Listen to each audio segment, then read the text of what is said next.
Of us who voted to remove Kevin McCarthy have just sent a letter to our colleagues, really encouraging them to vote for Jim Jordan for Speaker.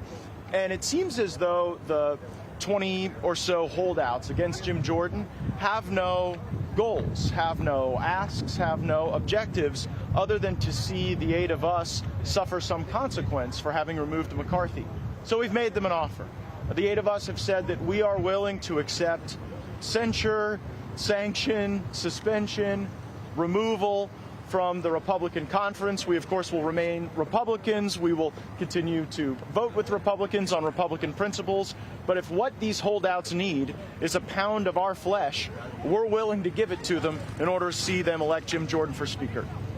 The world's on fire, and some of these colleagues say The world's on fire, and some of your colleagues do blame you for this disruption. Well, I would say that we've got a speaker designate. We could elect him. We could have a speaker right now. And, you know, I think the world was on fire when America sat atop a $33 trillion debt with no plan to reduce spending. I think the world was on fire as we watched the dollar just continue to slip away in its status as the global reserve currency. So maybe when the lobbyists and the special interests don't have total control of a Speaker of the House, they think the world is on fire and in chaos. But we actually believe this is governing, this is legislating, this is working through our differences. We believe Jim Jordan is an inspirational Republican candidate for House Speaker. And for those who are holding out, we would simply ask, you know, what do you want? Other than for us to suffer some consequence, which we stand ready to endure. For 9.5 months, the Republican Party failed the American people. We delivered no wins for the American people in the first 9.5 months. The two opportunities we had to force positive change for the American people with the Democrat Senate and Democrat White House was the debt ceiling and the continuing resolution, both of which we did what Democrats overwhelmingly wanted us to do. Jim Jordan represents a chance to put a fighter and a leader at the top of the Republican conference that will actually work for the American people instead of the special interests. Congressman, those you're talking about, you say that they just want to punish you. But when I talk to them, they say that they have real problems with Jim Jordan, that they see strong-arm tactics, they see the way he's treated Steve Scalise, they don't trust him. They're saying the same things you said about Kevin McCarthy. How do you not respect that kind of point of view? Well, we know Jim Jordan. I've worked with Jim Jordan on the House Judiciary Committee. He's not a person who leads through strong-arm tactics. I think that Jim Jordan is being unfairly blamed by some for the tactics of outside groups that Jim Jordan has no control over. You know, we want to meet with our colleagues. We want to understand how they can get to a comfort level with Jim Jordan.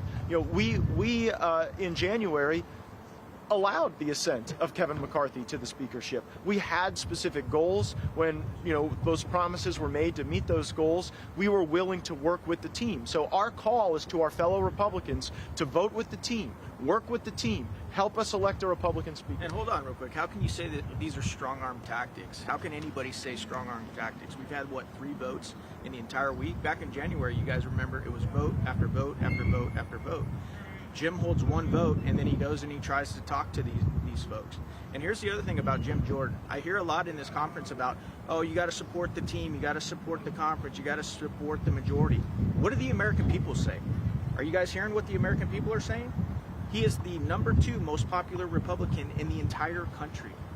The vast majority of Americans want Jim Jordan. And one of the problems in this town is a lot of the representatives up here don't really care what the American people have to say about it.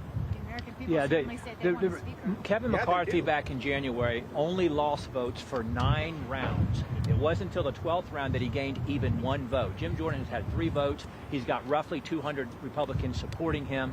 And so I guess it sounds better to smear Jim Jordan, to blame him for the actions of others that he does not control, than to tell your constituents that you don't want to vote for the person that they want to lead the party and that you want to vote to continue to represent the special interests in Washington instead of the grassroots Republicans who gave us the majority. It's heading the wrong way. I just pointed out to you, Kevin McCarthy lost votes for 9 rounds. Jim Jordan has been voted upon for 3 rounds. Kevin McCarthy did not gain 1 vote until the 12th round when 14 out of 20 members flipped their vote.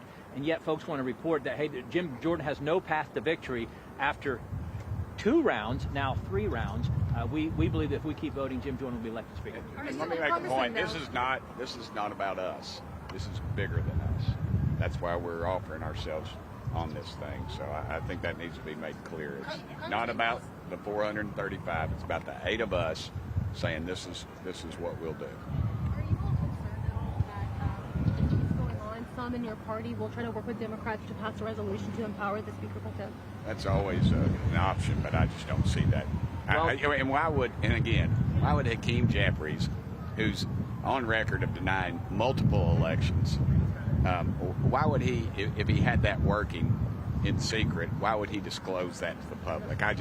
That's just to cast doubt. And you know, it's Pavlov's dog. He rings the bell, and everybody comes run salivating. And it's just not accurate. Republicans across the country should take note that when Patrick McHenry read his own number of votes that he received, the Democrat side of the chamber cheered roundly for that. So, would you support a resolution to remove Patrick McHenry as Speaker pro tem? I think he's doing a fine job as Speaker pro tem. He needs to stay in that role and do his one job, which is also our primary job, which is elect the Speaker. And by the way, Speaker McHenry pro tem deserves credit for resisting calls to expand the pro tem role beyond how it is contemplated in the Constitution.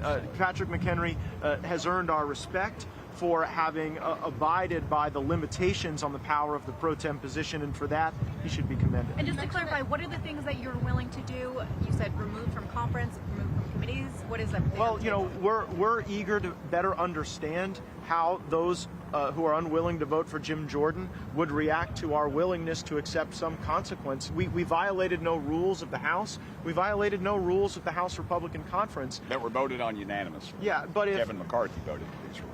Yeah, but if what people need is to see, you know, the 8 of us wrapped on the knuckles in order to get on to the business of governing, what we're saying is we're open-minded to that. We believe what we did was right. We stand behind what we did. We believe the Republican Party, the Republican Conference needs to change. Congress needs to change.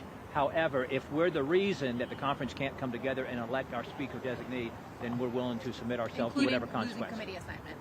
Well, we've said if you were removed from the conference, I suppose that would mean that you would lose your committee assignments, but we would remain proud members of the Republican Party as nominated by our respective districts. We share the Republican Party's stated objectives and values, but we're telling the conference if they want to bring consequence to us individually, and if that would help them to elect Jim Jordan as Speaker, then we're willing to submit. You mentioned that they should just continue to keep voting, that Mr. McCarthy went 15 rounds and he was inevitably elected Speaker. We need to keep voting. Now, Mr. Nels came out here and said that his 4th vote is going to be for Mr. Trump. Are you worried that more of your colleagues are going to flip in some other direction? Well, I'm pretty sure Troy Nels isn't going to stand between Jim Jordan and the speakership. I've got a pretty high confidence. Thank you, guys. Thank you all so much.